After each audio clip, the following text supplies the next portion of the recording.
how to build 6 months of cash flow, and where I'm going to give you a step-to-step guide, basically 14 steps that I learned over the past 12 years that's going to really be a big impact for your company. I'm real excited that you guys are joining. So let's go ahead and get started. So really the first step is just a couple common sense items that a lot of people overlook, and they don't realize them until after a very, very long time. So I'm going to tell you about this right now. So the first one is increase your price. You guys are not charging enough, I promise you. So increase your price. Try little split testing. Try 25%, 30%, 10%, and I guarantee you your prices will, your clients will start accepting that, okay? So the next one is decrease your expenses. And I'm going to show you the worksheet that I've promised you guys that really made a difference for us. And basically what we want you to do is look through all the expenses that you have. And then you can figure out the ones that you don't need and you can decrease it. Because if you're anything like I was, man, we were buying everything and anything thinking we needed everything, and you don't. So decrease expenses. One other thing too, I see this all the time, especially now, is people are not sending invoices as soon as they can, based on the contract or based on the work. They basically wait a couple days or they wait a couple weeks. So make sure you guys send invoices as soon as you possibly can. I don't know any client that's going to pay you without getting an invoice first. Okay? So make sure you guys send invoices quick. And again, these are the quick tips to start off in step one. Also, you want to make it very easy for your clients to pay you. So, you know, if you want to accept credit cards, or you want to set up reoccurring billing based on the set schedule that you've set up with that customer, do that so you make it easy for them, which is going to in turn get you paid quicker. For the longest time, we never accepted credit cards. We just didn't want to pay the fees. And getting paid quicker and making it easier for myself as well as for the customer was well worth the fees. All right? Next, get to know your accounts payable team. Know them by name. Befriend them. So when they see your invoice coming through, they're like, "Oh, I know Jason. You know, yeah, they're good guys. We're gonna go ahead and pay this one." Versus you know, putting that on the stack of piles and then you know, it takes them forever to pay you, right? And then next, if you can break down the invoice into smaller invoices, it's easier for your clients to digest. But if you can break down the invoices in smaller amounts, it's going to pay dividends for you later on. So if you had a $10,000 invoice, break it down into 4 payments of $2,500, you know, maybe once a week. And I guarantee you'll get paid quicker because it's easier for that business to digest. All right, so let's get into step number 2. And this was a major impact. This was probably one of the best things that we've ever done in order to really make a dent in the cash flow, and it's changing the client's payment terms, right? So what we did as an agency is up front, we would require 50% up front, no questions asked. So immediately we'd have a inflow of cash as soon as we signed up a deal. And then what we would have in the contract, and we would let the client know, and we talk them through this in the initial sales stages so it's not a shock, but we'd say, when you approve, or when we get to a certain milestone, and in my case it was designing, or upon the design approval, they would pay another 25%. But one of the great things that we did, because you know we're always waiting on clients to on certain deliverables, we actually put in there X date, whichever came first. So this actually meant sometimes before our clients would even get us the design requirements, we were already hitting that date because they were so slow in getting it to us, but they had to pay us per the contract. And we already had the invoices already automated and going out, so we'd get paid. Same thing on the project completion. We would have the other 25% of the project, or on X date, whichever came first. So this actually in turn turned out to be, sometimes clients would pay us 100% of the project before we were even 30% done. this method and you implement this today on all the proposals going out tomorrow, I promise this will increase your cash flow dramatically right away. All right, step number 3. You probably already knew this was coming. Change your vendors' payment terms, right? So the whole goal of any business is to get your customers to pay you as quick as possible and to pay your vendors as slow as possible. I know it doesn't seem fair for your vendors, but you need to do this in order to build cash flow and be able to invest back in the business. One of the things that I would do going to these vendors and these partners is I would do a little research beforehand. So I would research their competitors and what they offered for payment terms so I could leverage this, right? So you just don't want to go to the vendor and say, I'm going to pay you an X date. You can try it, may not work that well. But if you can say, well, your competitor X, Y, and Z is doing it this way, I might go this way. They're going to work with you. Also, one of the things that we would always do is we guarantee a certain volume of business over, X period. And so now they go, okay, well, they're going to bring us X amount, which is substantial for us, so we'll work out some payment terms so we can get the business. And then the other thing is setting up automatic payments, on a credit card. So it makes it easy for their accounts receivable team so they don't have to track you down all the time, right? And one other thing too on this, and when I used to get a bill, I used to pay it right away. I just never liked the looming debt over my head. But if someone sends you an invoice and it says net 30, pay it on net 29. Do not pay it right away. You want to hold on to your money as long as possible, right? All right, so you guys got step number 1, right? All the quick tips, send invoices when you can. Step number 2, you want to change your client's payment terms. And step number 3, change your vendor's payment terms. Right, so let's go to step number 4. Step number 4 is providing detailed invoices. I can't tell you how much of a difference this will make. If most of the time I would send out invoices, it would just say web design, $10,000, $20,000, and the accounts payable person would get it and be like, all right, what is this for? And then they'd have to go track it down. They'd put it on their pile of papers of invoices with questions, and it would delay payment. And I would never get payment until I called up, and then they would start investigating it because it was always in the questionable file. So one of the things I started doing is making sure I provided a very good description of all the services that I performed. So if I did web design, SEO, I was very clear on each line item of that invoice. So, and also letting them know too of when the work was actually performed and who it was performed for. So if they did have any questions, they can send a quick email or run down the hall and ask Gary or Bob or whoever you did the work for. Also too, if you got a PO number, a purchase order included on the invoice. Some clients, especially the bigger ones, require this, and it just is a speedy process. All right, so let's start talking about the cash flow worksheet. The cash flow worksheet was really designed in order to allow us to focus on the goals of the business, whether how much revenue did we want to bring in, how much profitability, and then it also allowed us to identify the shortfalls. So what did we need to focus on and put priorities so then we could figure out how long the cash worked. So let's go ahead and take a look at it, right?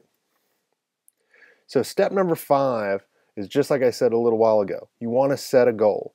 So in this example, you'll see our revenue target was $2 million, and we wanted to have 20% profitability.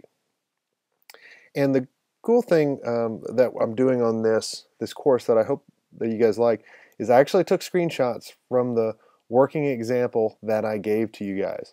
So you can look at this course and you can go, oh, line 53, line 54, that's where he's highlighting. I thought that would be the easiest, so I hope that works out for you guys. So like I said on step number 5, set the goal of revenue and profitability. Step number 6, this is where we're actually inputting how much revenue do we have coming in each month. What are our expenses? And line item everything. And so you'll see in line 25 the cost of goods sold. So this is like commission, payroll, personnel. Then we actually would have expenses like marketing, rent, outside services, different things like that. So, and you can break it up however. But at the end, if you look on line 40, it'll tell you the total expenses. And then if you look at line 22, it'll tell you how much cash is actually coming in, right? Which is important. A lot of people don't know that, or they just look at their QuickBooks or FreshBooks or Billing Orchard or whatever kind of invoicing or accounting system that you use, and they kind of gauge that. And a lot of those tools do not give the great resources that you need to get future projections, right? So step number 7, you really want to estimate kind of your net income and figure out each month, are you actually making more than you're actually spending, or vice versa? So you know, am I doing good or bad? And what do I need to change? And so until you start kind of looking in the mirror, you don't know you're gaining weight, right? Or until you start getting on the scale, you don't know you're gaining weight. And that's exactly what you need to do. You have to know, are you hemorrhaging cash, or am I putting cash away? So then if you're putting so much cash away, you probably need to start investing that so you can grow the agency quicker, right? So step number 7 is figuring out your net income. Step number 8 should be self-explanatory, but you should know the average monthly spend. So now, if you know how much your operating costs are every month, you know you have to at least make over X. So in this example, it's probably the average is right around 130. So every month, based on this example, I go, I have to find 130,000 coming in, whether it be in the accounts receivable or new business or whatever I need to do. Or I need to cut expenses. Or I need to find how I can get more revenue. Step number 9 is, and you can kind of see this on line 50 in January. I inputted 50,000, that was our starting balance on this worksheet example. And then you'll see how, when you're looking at the spreadsheet, how it actually calculates everything for you. So then you actually can start to see it carrying over. So we'll actually add up the cash generated that month with the balance in the bank, and then that ending cash balance will carry over to line 50 in February, and then do the calculation and so forth. And this is so you can future calculate out your income, and I'll show that to you in a bit. All right, step number 10. What we would do is we would meet with the sales team weekly, and we would go over the opportunities that we thought were going to close, and we would basically put them in stages. So the only opportunities we would put on the worksheet were opportunities that were over 35%, and they had a chance of closing in the next 90 days. And so what you can see on this worksheet is we would input the amount of the proposal, and then we'd put in the percentage of what we felt. So did we already get a verbal? Did we send the proposal and talk to the decision makers and rank the percentages that way? And so then we could get an accurate estimate of how much is identified. And we rank them in stage 3 and stage 2 just so we know which ones were more important.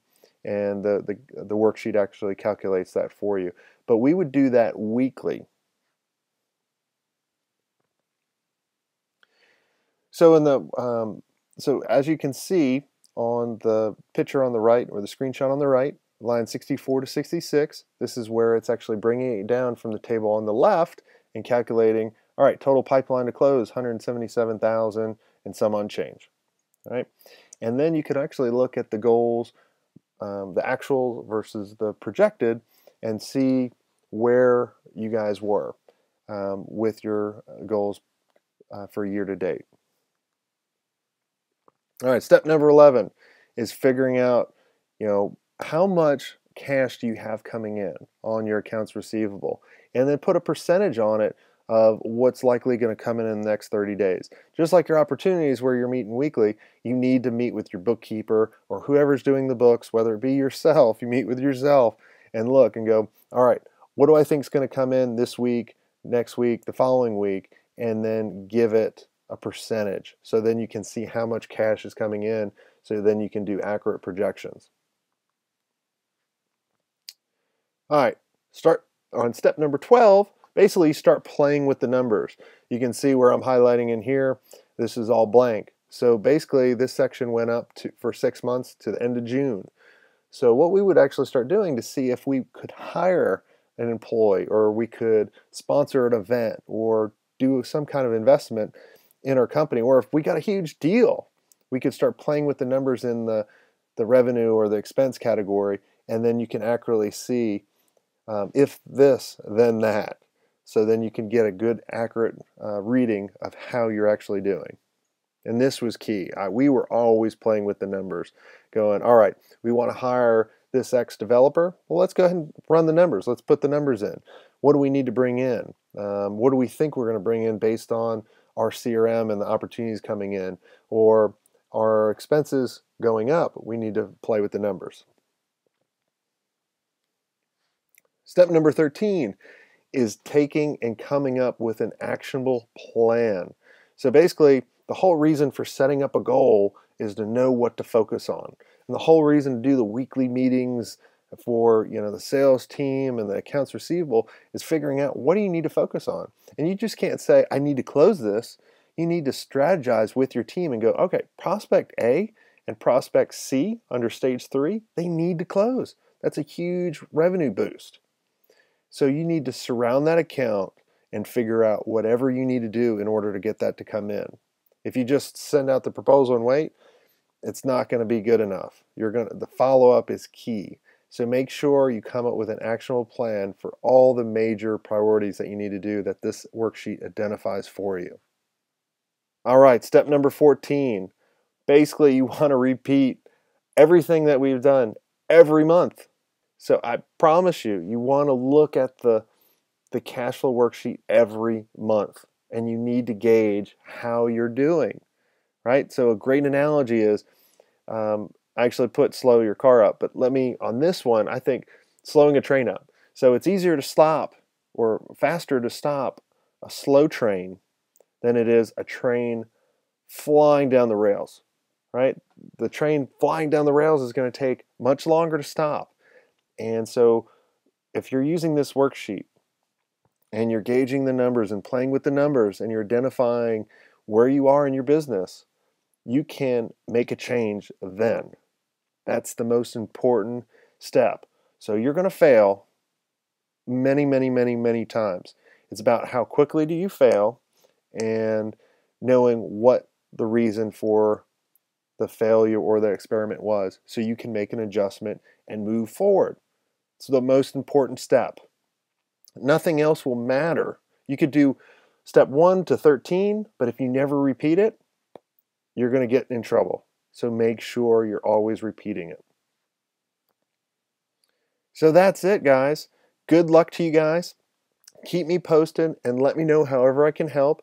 I'm always here for questions and comments, so I hope you took away an immense value, my whole intention, and give you a peace of mind where you can invest in your company. You can gauge how your company is doing by the tools that I showed you, by the worksheet that I've given you. And I truly hope your agency succeeds and does very, very well. If you would like me to help on anything, if you thought this course was great, but you would like even more help and more like a personal attention and work with me one-on-one, you can always go to the website and reach out to me, and I'd be happy to help.